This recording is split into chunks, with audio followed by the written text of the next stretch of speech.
Welcome to this explainer. Today, we're diving into how a 7th century desert skirmish literally shaped history forever. So how did a brief clash in 680 CE fracture a massive empire and ignite an eternal legacy? After Prophet Muhammad passed in 632, decades of tension peaked when Yazid established a hereditary monarchical empire. It was a massive collision. Yazid's worldly ambition went head-to-head with Hussein's absolute, unwavering spiritual integrity. Hussein actually pushed for peace first. He proposed returning home, relocating to a border, or meeting Yazid directly. Sadly, peace failed. 500 cavalry troops trapped Hussein's camp in the scorching desert, completely blocking their water.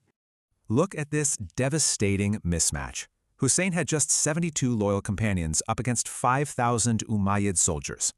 Facing almost certain death, they dug in. They tied tents together and filled defensive trenches with burning wood. Trapped against impossible odds, Hussein made the ultimate choice to fight alongside his small band rather than surrender. It was an absolute tragedy.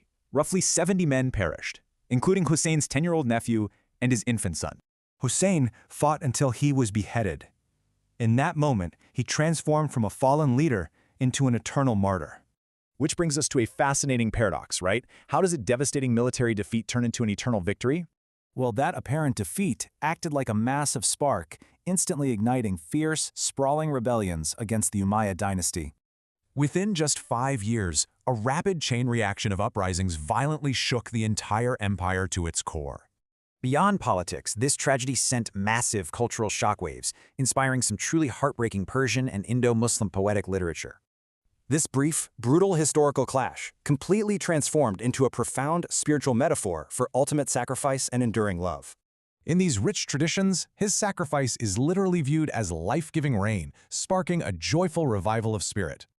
To millions today, Hussein remains the ultimate blueprint for learning how to stand up against severe, overwhelming oppression. From global Ashura commemorations to modern liberation movements, this legacy is absolutely still a living, breathing cultural force. So I'll leave you with this. If one desert stand can outlive an empire, what truly defines power?